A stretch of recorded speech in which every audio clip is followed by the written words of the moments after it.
Assalamu alaikum students. My name is Mohammad Wais Sadiq and I am going to teach you class 10 mathematics. Students, last lecture में हमने exercise 3.1 complete की थी. आज के lecture में हमारा जो नेक्स्ट टॉपिक है वेरिएशन का, हम उसको करेंगे. तो आए चलते हैं व्हाइट बोर्ड की तरफ. अब वेरिएशन हमारे पास दो टाइप्स की होती है.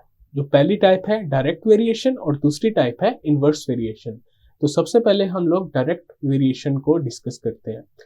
डायरेक्ट वेरिएशन में हमारे पास क्या होता है कि अगर हमारे पास दो क्वांटिटीज गिवन है और एक क्वांटिटी के इंक्रीज होने से दूसरी क्वांटिटी भी इंक्रीज हो रही हो, या फिर एक क्वांटिटी के डिक्रीज होने से अगर दूसरी क्वांटिटी भी डिक्रीज हो रही हो, तो इस तरह की जो वेरिएशन होती है इसको कहते हैं डायरेक्ट वेरिएशन.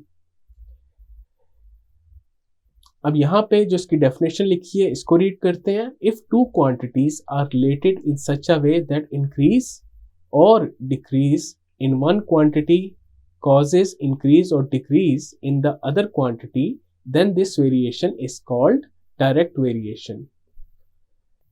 अब यहाँ पे assume किया गया है कि अगर एक quantity y है which varies directly with regard to a quantity x, y and x हमारे पास क्या है, directly एक दूसरे से vary कर रहे हैं.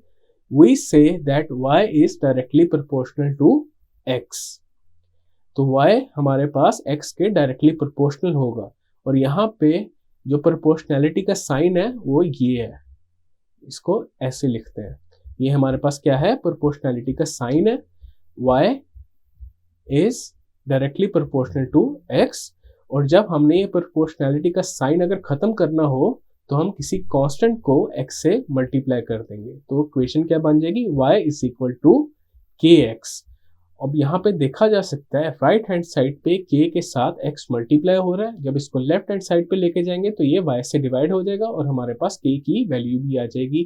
तो k आ जाएगा y ओवर x. और यहाँ पे जो सबसे ज़रूरी कंडीशन है वो ये है k must not be equal to 0. जब यहाँ पे हम k को x के साथ मल्टीप्लाई करेंगे तो k 0 नहीं होना चाहिए. अब ये वाला जो साइन है इसको पढ़ते हैं varies as and is called the sign of proportionality or variation. While k is not equal to 0 is known as constant of variation.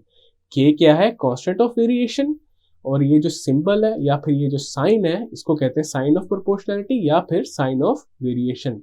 यहाँ पे दो एग्जांपल्स दी गई हैं जो कि हैं डायरेक्ट वेरिएशन की या फिर डायरेक्टली प्रोपोर्शनल की एग्जांपल्स हैं. अब वो क्या है, faster the speed of a car longer the distance it covers. एक कार की जितनी ज़्यादा स्पीड होगी वो डिस्टेंस भी उतना ही ज़्यादा कवर करेगी.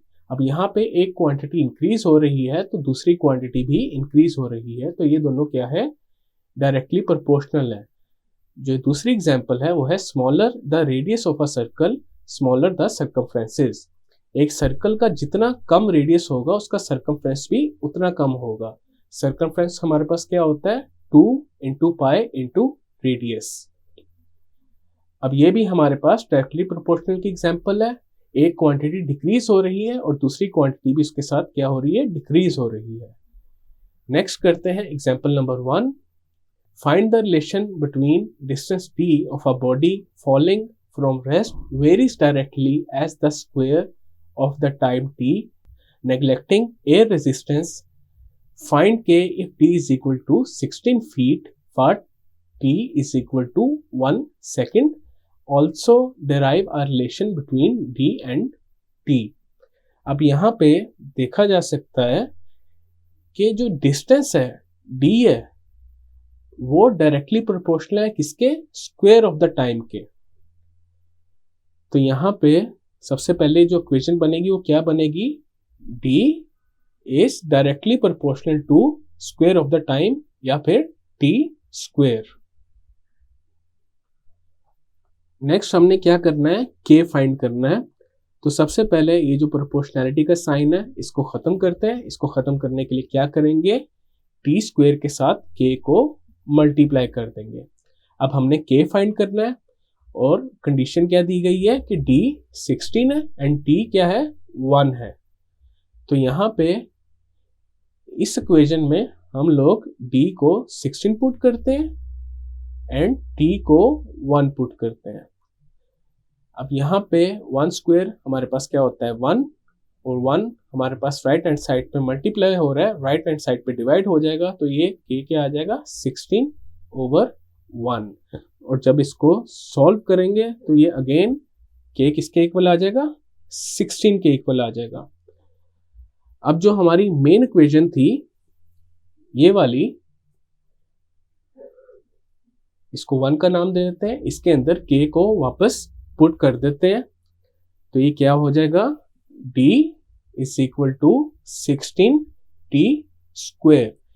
ये बन गई हमारे पास एक इक्वेशन जो कि है relationship between distance and time, और यही हमने फाइंड करना था।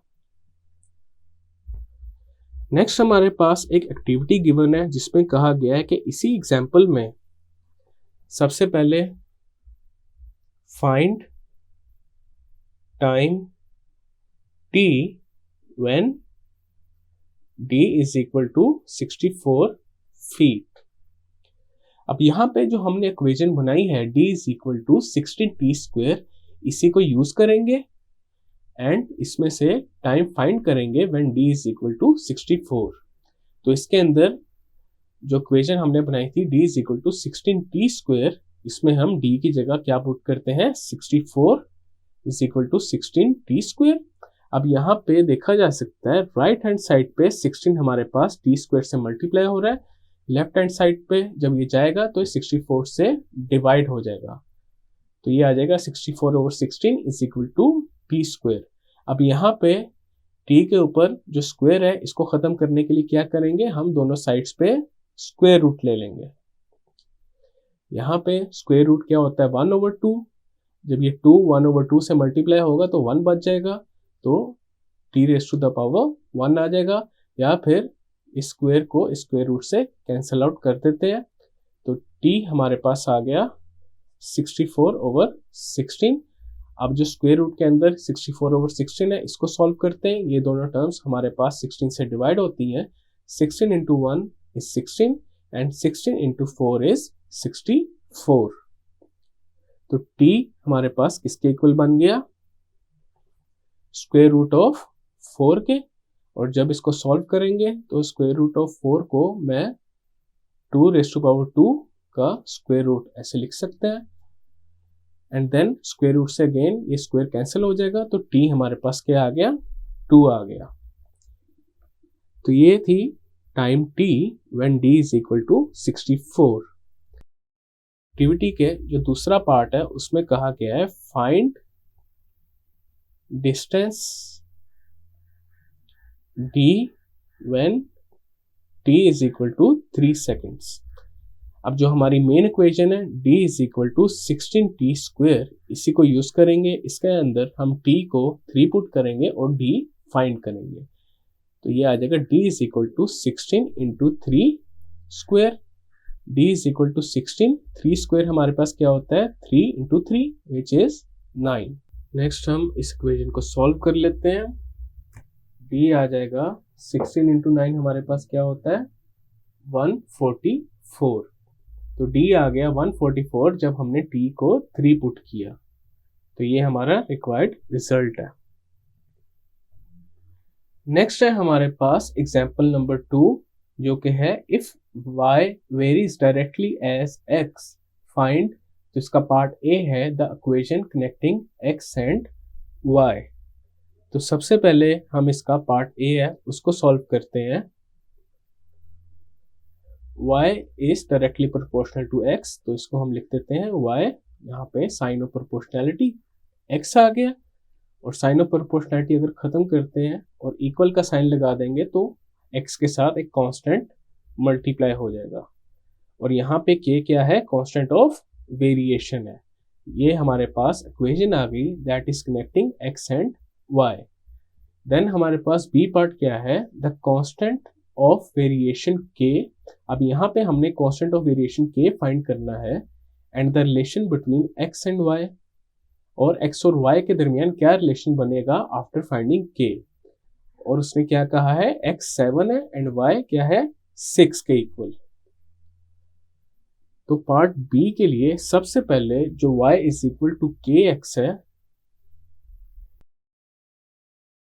अब पार्ट बी के लिए यहाँ पे सबसे पहले हम y की जगह 6 एंड x की जगह 7 पुट करेंगे। तो इक्वेशन हमारे पास क्या बन जाएगी, 6 is equal to k into 7।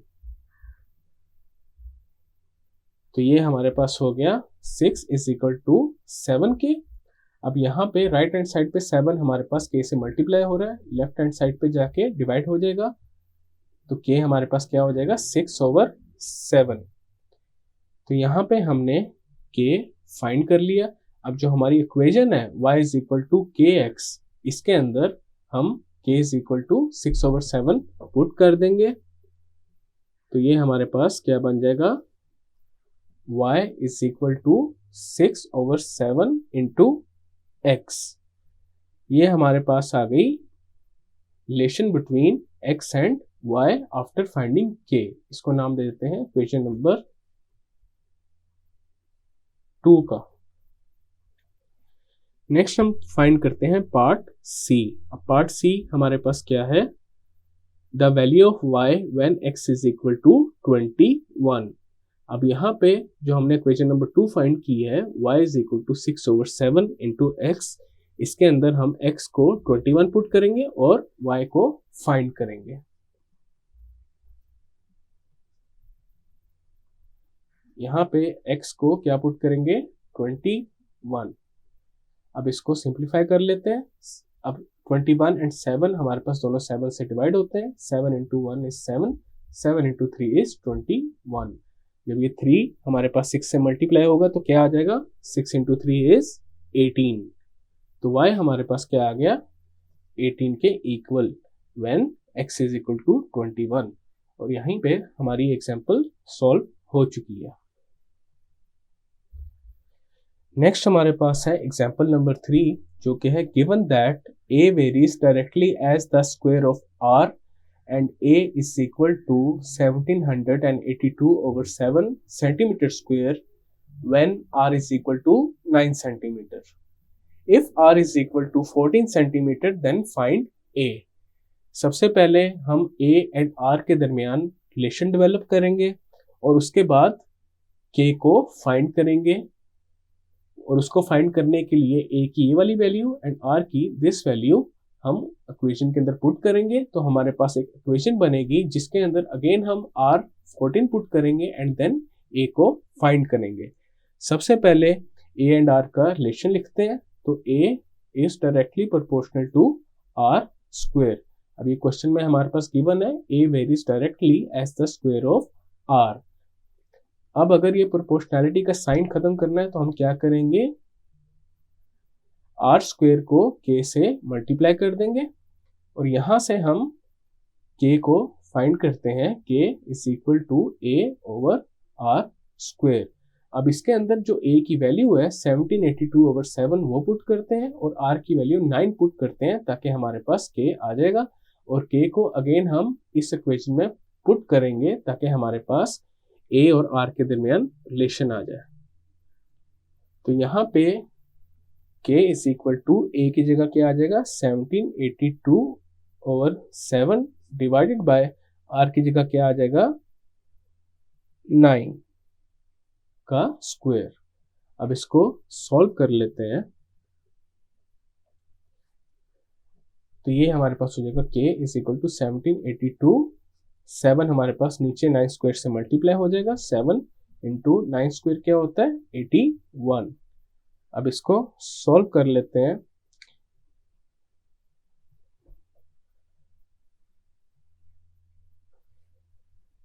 के हमारे पास क्या आ जाएगा, k is equal to 1782/7 into 81 is 567।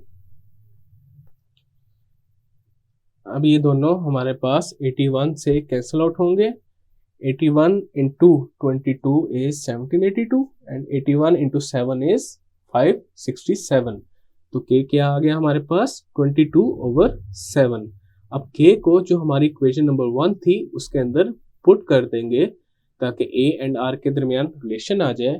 तो ये आ जाएगा a इज इक्वल टू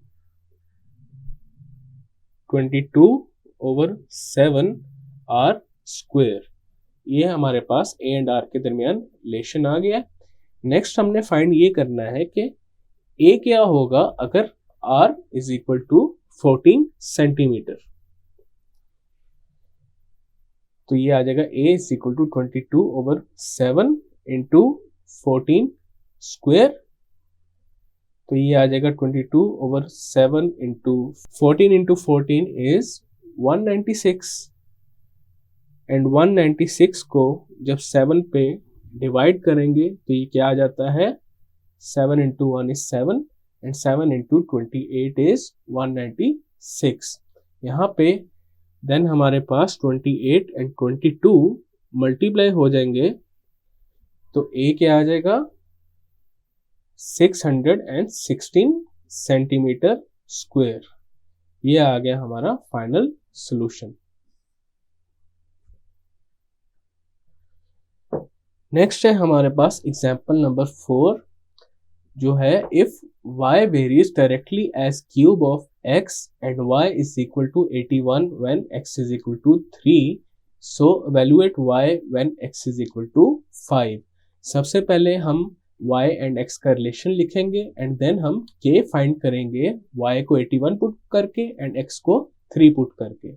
और जब हमारे पास मेन इक्वेशन बन जाएगी जिसमें x एंड y का रिलेशन हमारे पास आ जाएगा एंड देन हम y फाइंड करेंगे उसमें x को 5 पुट करके। तो सबसे पहले y एंड x का रिलेशन लिखते हैं। y is directly proportional two cube of x या फिर x क्यूब। तो ये हो जाएगा y is equal to kx cube. अब यहाँ पे हम सबसे पहले क्या फाइंड करेंगे k फाइंड करेंगे। इसको इक्वेशन नंबर 1 का नाम देते हैं। y पुट करेंगे 81 एंड x पुट करेंगे 3। तो ये हो जाएगा 3 क्यूब। नेक्स्ट इसको सॉल्व करते हैं तो ये हो जाएगा 81 is equal to k into 3 का क्यूब हमारे पास क्या होता है 3 इंटू 3 इज 9, 9 इंटू 3 इज 27। तो k हमारे पास क्या आ जाएगा 81/27। अब इसको सॉल्व करेंगे तो ये आ जाएगा 27 इंटू 1 इज 27, 27 इंटू 3 इज 81। तो k हमारे पास क्या आ गया 3 के इक्वल। अब इसको जो इक्वेशन नंबर 1 हमने बनाई थी उसमें पुट करेंगे तो y और x के दरमियान जो रिलेशन है वो क्या आ जाएगा y is equal to 3x cube. Next हमने फाइंड करना है y when x is equal to 5। अब इस इक्वेशन के अंदर हम x को क्या पुट कर देंगे 5 एंड y को फाइंड करते हैं। तो ये हो जाएगा y is equal to 3 into 5 cube. Then आ जाएगा y is equal to 3 into 5 cube हमारे पास क्या होता है 5 into 5 is 25, 25 into 5 is 125। y हमारे पास क्या आ जाएगा 3 इंटू 125 इज 375। ये हमारे पास y आ गया when x is equal to 5 और यही हमने फाइंड करना था। स्टूडेंट्स आज के लेक्चर में हमने वेरिएशंस का टॉपिक स्टार्ट किया। हमने देखा वेरिएशन की हमारे पास 2 टाइप्स होती हैं, direct variation and inverse variation. आज के लेक्चर में हमने डायरेक्ट वेरिएशन की डेफिनेशन को डिस्कस किया एंड देन उससे रिलेटेड कुछ एग्जांपल्स की थी। नेक्स्ट लेक्चर में हम लोग इनवर्स वेरिएशन का टॉपिक स्टार्ट करेंगे। मैं उम्मीद करता हूँ आपको आज का लेक्चर समझ आया होगा। मिलते हैं फिर अगले लेक्चर में।